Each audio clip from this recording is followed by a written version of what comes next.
The following documentary provides highlights from a Civil War exhibit the Johnston County Heritage Center unveiled in March of 2015 in commemoration of the 150th anniversary of the Battle of Bentonville. Many of the artifacts were borrowed from other museums, collectors, and family members of local Confederate veterans. It's our sincere hope that this exhibit, entitled American versus American, Our Most Cruel War, has been a meaningful learning tool for students, Civil War buffs, and others who yearn to know more about Johnston County's unique story.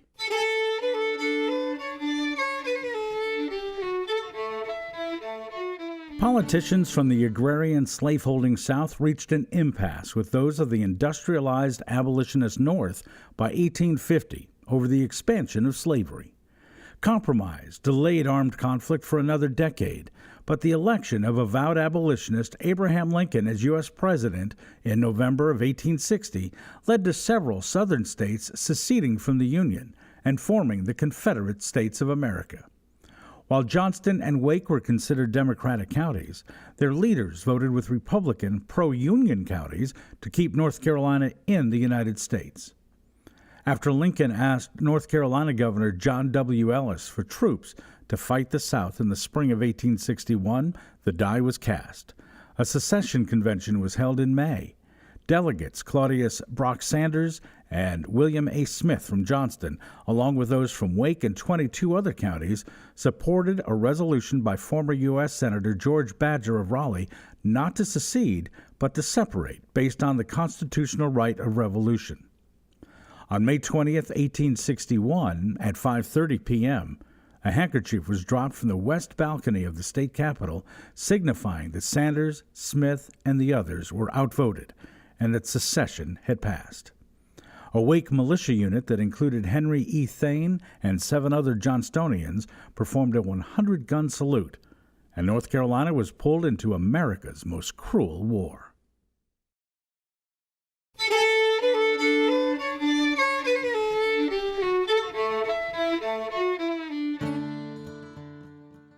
As troops mobilized for the impending conflict, there was a lot of activity throughout Johnston County and the rest of the South. Laura Elizabeth Lee Battle of Clayton recalled what it was like during this time.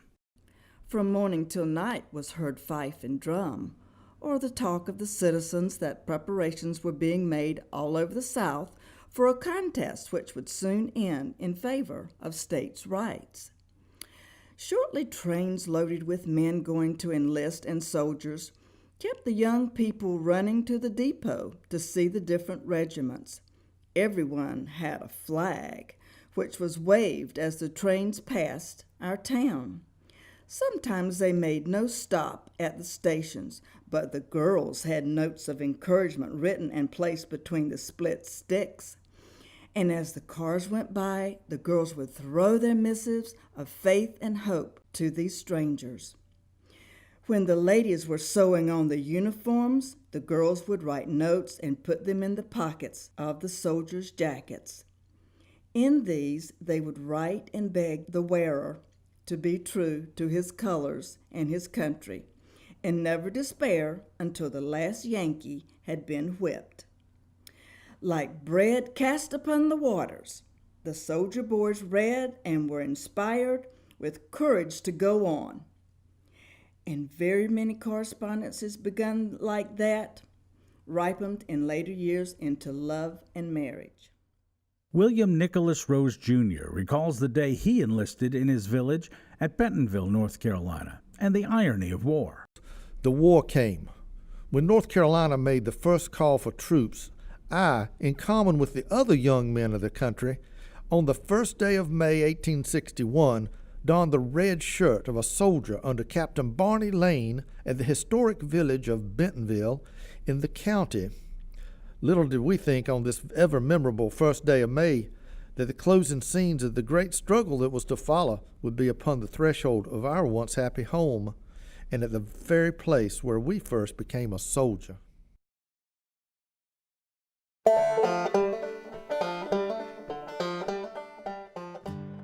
Johnston County had no general or even a colonel to boast. Major Henry J. Riles of the 50th North Carolina Infantry Regiment was the county's highest-ranking officer. There were volunteers who believed in the lost cause of states' rights and fought bravely. There were conscripts who served only because the law said they must. And there were deserters whose primary allegiance was to home and family. Around 1,600 men left Johnston County to fight for the Confederacy. Over 450 did not return. Many came home unable to speak above a whisper for months, wounded, missing limbs, having nightmares, and carrying bullets or artillery fragments inside their heads and torsos. The exhibit includes a number of items these men brought back home, such as this tin cup used by Private William Gaston Lassiter, which was in his haversack at the funeral of Stonewall Jackson. Private Ransom Penny of the 5th North Carolina Regiment, Company C, came home on furlough to marry Henrietta Adams in July of 1864. That October, he was wounded in the temple at Cedar Creek, Virginia. He carried the mini ball in his head until he died over 50 years later. James Henry Duncan, with the 50th North Carolina Regiment, Company D, near Petersburg, Virginia, wrote a letter to his cousin, Private George W. Barber, describing those difficult conditions. The bum shells and grape shot and minnie balls fell around us as thick as hell. There was so much dust and smoke we could not see one another.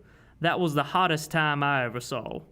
We had to lie out 2 weeks in the rain just like hogs, and what little time we got to sleep, we just lay down and slept in a mud hole or in a frog pond or anywhere we could. We have been faring very well since we got to our tents. Moses Stansel of the Confederate Navy was on board the ironclad CSS Albemarle when it was torpedoed on the Roanoke River in eastern North Carolina in October of 1864. Though badly wounded, he managed to escape through the large hole made in the ship's hull after it sank, and he swam to safety by clutching aboard.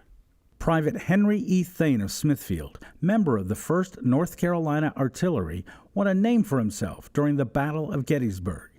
During the cannonading on the third day, he seized a shell, the fuse of which had become accidentally ignited, and ran with it several yards, meanwhile pulling out the fuse, thereby preventing an explosion and loss of life due to the battery.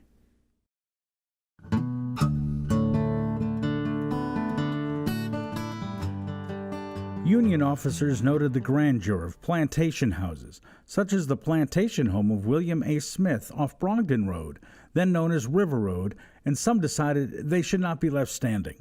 Fortunately, this home was left standing. However, Thomas Atkinson's stately home, also on the River Road, and built for his bride Patty Richardson in 1859, was burned to the ground. After watching the family's imported furnishings smashed, Tom Atkinson asked that his orphan niece Mary Elizabeth's prized Steve piano be spared. In response, soldiers carried it outside, set it under a tree, and hacked it to pieces. Union soldiers made 4 attempts to burn the house, and each time Atkinson and his slaves put out the fire. A Union officer came on the scene and insisted, "No damned rebel shall be left with such a home," and the Atkinsons watched as it was finally engulfed in flames. The Agrippa Michener mansion would have met the same fate if a Union officer had not paid a visit to Michener's young widow, Fanny Secor Michener, and recognized her as a childhood acquaintance from New York. She came to Johnston County as a tutor for the Michener children only a few years earlier and married her employer. It was described as one of the grandest houses ever built in this part of North Carolina. 2 local regiments of state militia in eastern and western Johnston were responsible for keeping order at home and protecting soldiers' wives, children, and elderly family members. The Home Guard was a haven for Johnston's numerous pro-Union men who preferred not to fight for the Confederacy, and for planters who did not want to give up management of their plantations and slaves. Desertions were fairly common among Johnston soldiers serving in Lee's Army of Northern Virginia. Some came home to help plant or harvest crops and eventually returned to their regiments. To avoid being apprehended by the Home Guard or by regimental commanders on furlough, they hid deep in the woods and often slept in a hollowed-out log, such as this one. Women prepared meals and paid visits to their husbands before dawn to elude authorities. Nathan Tart of southern Johnston County was one soldier who received no mercy when he came home without leave to get in a crop for his young wife and small children. A descendant recalls hearing that Tart was plowing in the field on his farm near Benson when militia officers came up and shot him in the head without warning. They were told to make an example of this young father to discourage other would-be deserters who some believed were jeopardizing the Confederacy's chances of winning the war. Smithfield planter and merchant Seth Woodall, County Clerk of Court Thomas D. Sneed, and Militia Commissary Officer William H. Avera helped to organize a Johnston County Supply Association in October of 1863 to deal with a growing wartime food shortage. It came in part because of the Confederate government's practice of taking or impressing horses, livestock, and provisions for the war effort. The wives and aging parents of non-slaveholding soldiers were particularly vulnerable, since they already struggled to make enough of a crop to survive. According to the Raleigh Standard Weekly on October 28, 1863, the stated object of the association was to supply the indigent families of soldiers and others with the prime necessaries of life at cost, and in cases of entire penury and suffering, free of charge, provided such persons have made an effort to live through their own means and industry.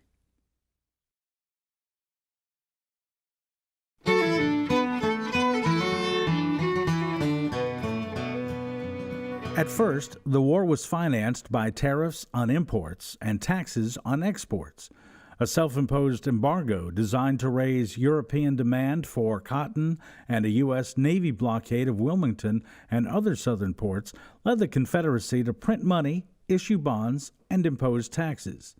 The printing of currency did not keep pace with gold reserves, and inflation soon made the Confederate dollar worth very little. An unpopular but effective tax in kind was passed in 1863, requiring a tenth of agricultural products. Sheriff W.H. Cullum and his district tax collectors were kept quite busy. The Raleigh Weekly Standard published the Confederate monthly pay schedule for officers and enlisted men on August 14, 1861. It showed the highest paid were colonels at $195 a month, and the lowest was a private at $11 a month.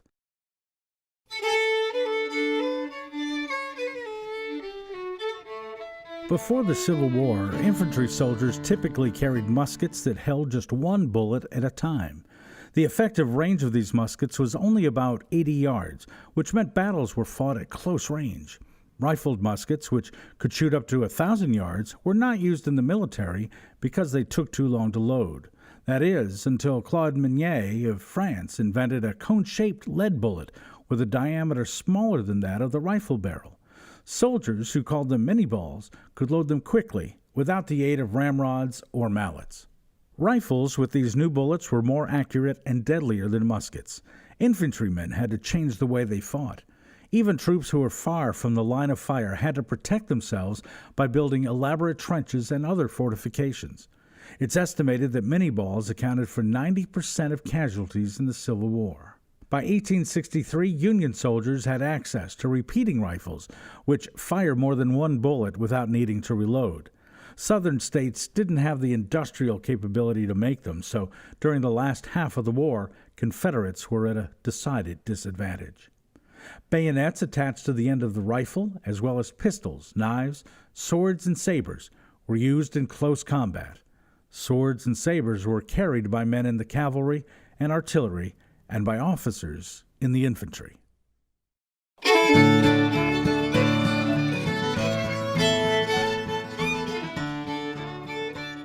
African Americans also participated in the war effort. At least one African American from Johnston County, Nita Marp, served in the U.S. colored troops. But wealthy planters and their sons also had male slaves to wait on them in the Army. Bob Dillard was one such body servant from another part of the state. A.G. Powell chose a slave named Wright to follow his teenage son Charlie, a boyishly handsome soldier who started as a foot soldier and later transferred to the artillery. Charlie recalled his servant's loyalty and talents as a forager. Many warm meals were sent me from the rear by him while I was on the firing line. He was of a pleasing address and carried in his breast pocket a daguerreotype of his young master, as he called me, which he showed to the young ladies while on his foraging expeditions. He usually came to the camp loaded to the limit, and most of it was contributed. He was furnished with sufficient money, but worked diplomacy. Much milk, butter, eggs, chickens, loaf bread, and hog killings, and even preserves. Dried fruit and honey came his way. Also invitations to dine at private homes, though I was too modest and bashful to accept. Former slave Caroline Richardson lived and worked at the Ransom Bridgers farm on what is now Glen Road at the I-40 NC-42 intersection. She related a conversation she'd had with a person from the north. One of the Yankees found me and asked me how many pairs of shoes I gets a year. I tell him that I gets one pair. Then he asked me what I wear in the summertime. When I tell him that I ain't wearing nothing but a shirt and that I goes barefooted in the summer, he cusses awful and he damns my master. Mammy said that they told her and Papa that they'd get some land and a mule if they were free. You see, they tried to turn the slaves against their masters. Parker Poole was a former slave in Clayton Township with this observation. I saw the Confederates, General Johnston, come through Clayton, and the Yankees come through the second day after they come through. I think I seen enough Yankees come through there to whoop anything on God's earth. When they told me I was free, I didn't notice it. I stayed on and worked just like I've been doing, right on with Mrs. and Master. I stayed there a year after the surrender. Philadelphia's Christian Recorder reported on May 27, 1865, that as Reverend Henry McNeil Turner, chaplain of the 1st Regiment in the U.S. Colored Troops, rode into Smithfield earlier that month, he encountered a slave woman whose child had been taken from her and hidden. As one of General William T. Sherman's staff questioned the woman's belligerent mistress on the piazza, Turner offered a proposition. It is reported that the child is hid in town, but she says her husband has taken it into the country. I now propose, as he has 5 children standing here, that we take one to be held as hostage until the colored child is returned to its mother. The words had barely left my mouth before such running, crying, and squealing took place among the children that my indignation melted into laughter. The very utterance of these words frightened the children nearly to death and made the mother tremble. At this juncture, learning that the general had taken matter in hand, I left. There is no record regarding how or if this matter was resolved.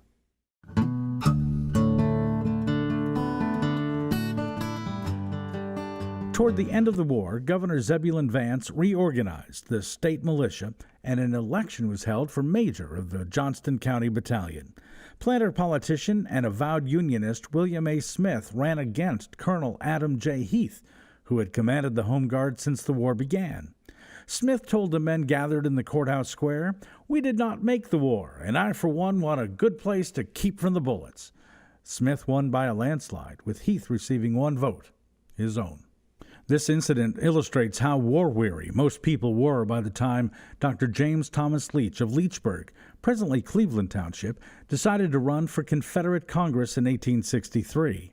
He was elected on a peace platform and vowed to bring an honorable end to the war as soon as possible. He and Smith were both branded traitors, but they persisted in their efforts to end the fighting and mass bloodshed that had brought so much misery and torment. In the end, it was military maneuvering rather than politicking that brought an end to the American Civil War.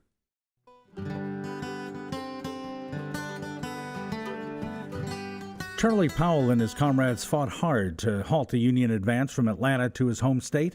William T. Sherman's army was not to be stopped. Powell was near Fayetteville when he received a 3-day leave to go home and warn his family and neighbors about the impending invasion of Union forces so they would have ample time to hide food and valuables. These silver spoons, for example, were unearthed many years later on the Lockhart Jones farm. Powell had a good time partying at night, though, with the ladies of his neighborhood and soon rejoined his company in western Johnston County. He remembered his colonel with a canteen full of hot stuff and endured a teasing by the boys for smelling like roses and Sweet Betsy's. Soon they were on the battlefield at Bentonville. Union Primitive Baptist Church near the Powell plantation was spared vandalism or destruction, reportedly because of its name. However, U.S. soldiers tore down the old Beulah Church near Kenly and used the materials to build a bridge across Little River.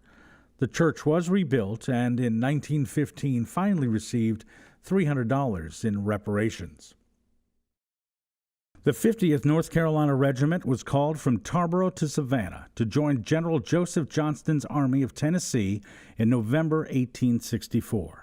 According to Lieutenant Joseph C. Ellington, they fought hard and witnessed one tragic scene after another in South Carolina before General William Hardee led them to a crossroads near Elevation Methodist Church March 17, 1865. General Hardee was unsure whether Sherman would go to Raleigh or Goldsboro, so he positioned his troops so they could move in either direction. Lieutenant Ellington wrote that the next day they were called to Bentonville and camped at the Sneed Farm. In the battle, 4 companies of the 50th Regiment, C and D of Johnston, E of Wayne, and H of Harnett, were near their homes. Many of the men who had not seen their homes and families for many months marched by them and tarried for only a few minutes. Then they went into the fight, the guns of which could be distinctly heard by their loved ones, and again, without stopping, marched by these same homes with Johnston's army on its final retreat, proving their faith and loyalty to the lost cause to the last. Ellington's regiment had 900 men when they left Tarboro.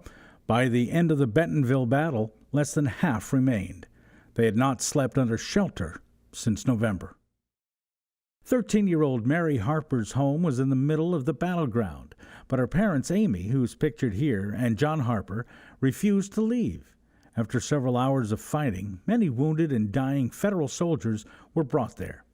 These men were taken to Goldsboro after the battle, but many wounded Confederates still lay on the battlefield. As an adult, Mary Harper Hatcher recalled how they helped take care of the wounded and the dying. My father offered his home as a hospital for them, and 54 heroes, some dying and some soon to die, were brought by their enemies to our hearts and hands. My mother and 2 sisters nursed them day and night, dressed their wounds, cooked for and fed them for 8 or 10 days before any nurses came. We sat by and saw them die, loving and comforting them as we would our own. The Federal Army furnished provisions for them, of course, from their supply, and we were saved from starvation. 23 of the 54 died, and we wrapped their blankets about them and laid them in the cold, cold ground.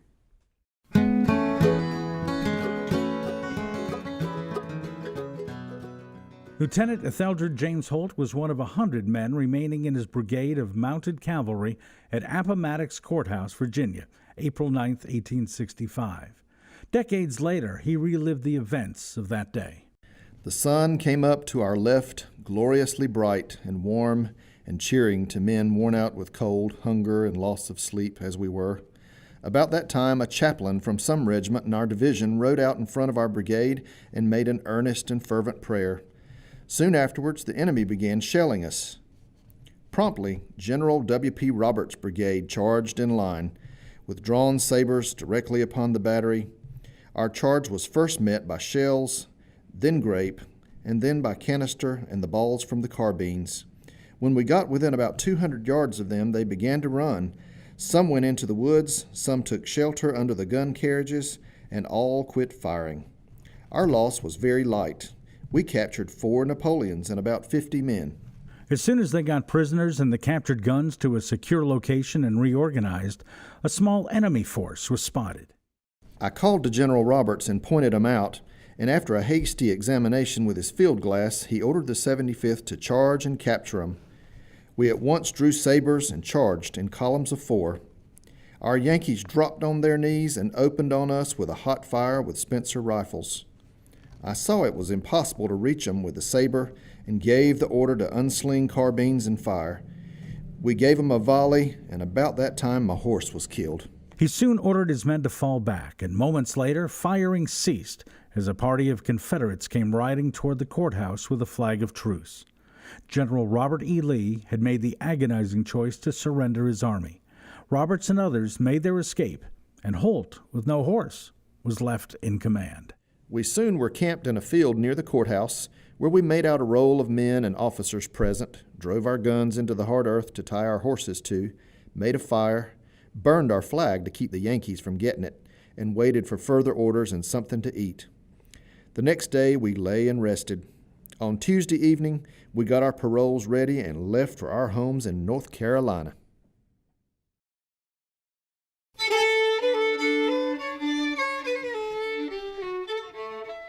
The 53rd North Carolina Infantry Regiment was one of several units composed of Johnston County men who remained with General Lee when he surrendered his Army of Northern Virginia to U.S. General Ulysses S. Grant on April 9, 1865.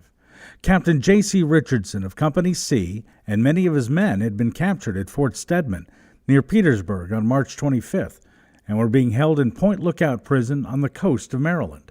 Jack, Richardson's body servant, had followed his master's remnant band of weary warriors to Appomattox. He and Needham, the slave of Lieutenant George T. Leach of Chatham County, delivered the news of the surrender to the company, as recalled by Leach's brother, Private John Leach. They awoke me and gave me the first information I had of Lee's army, which I did not believe, until returning with them past the courthouse to the bivouac of the remnant of my company. I saw the open field about the village full of struggling men moving in aimless fashion, artillery, ambulances, and wagons gathering in parks, many men crying, some cursing, and all in pitiful distress. Jack and Needham watched on April 10th as Leach and his men stacked their guns under the gaze of victorious federal troops. Early the next morning, word of Lee's surrender reached U.S. General William T. Sherman, who was headquartered in the Johnston County Courthouse in Smithfield. Sherman quickly pursued Confederate General Joseph Johnston, who soon surrendered his forces at the Bennett Farm near Durham. This cruelest and bloodiest of wars was finally over. Lieutenant Joseph C. Ellington of the 50th North Carolina Regiment speculated if Lee and Johnston's armies had managed to unite, the outcome would have been different. Would it have been for the best interest of our country and our race? While no true Confederate soldier has any apology to offer for his course, there is a wide diversity of opinion as to the correct answer to the above question. That diversity of opinion existed among whites as well as African Americans in pro-Union places such as Johnston County.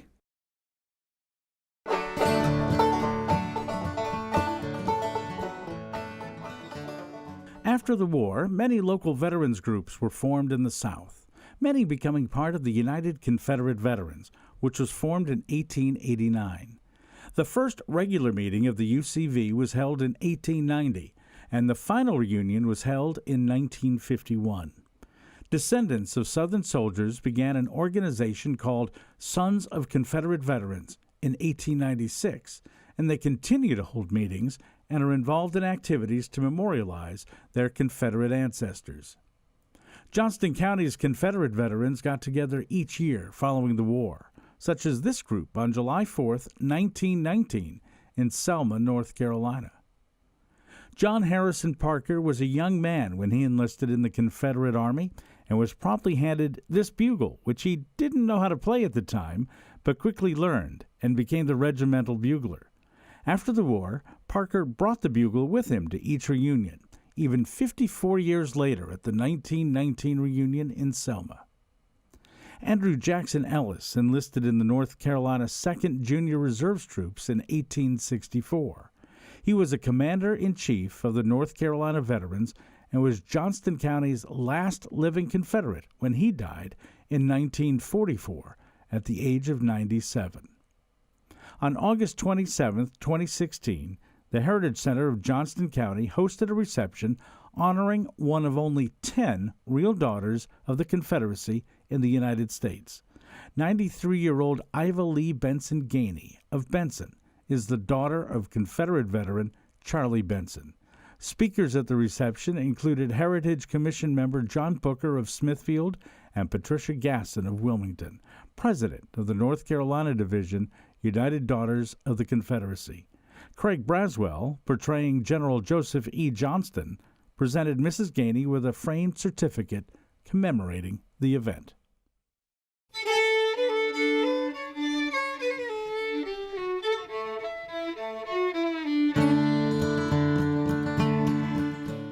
Although this exhibit is drawn to a close, the Heritage Center has an ongoing commitment to preserving and presenting the history of the Civil War in Johnston County.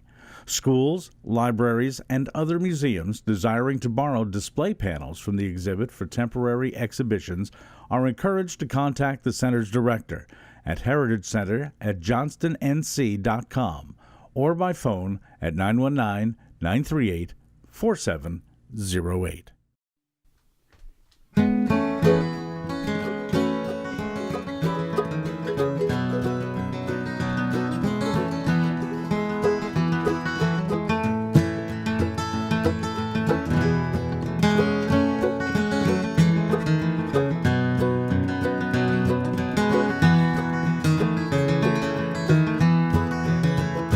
Take me back to the place where I first saw the light. To my sweet sunny south, take me home, where the mockingbird sang me to sleep in the night. Oh, why was I tempted to roam?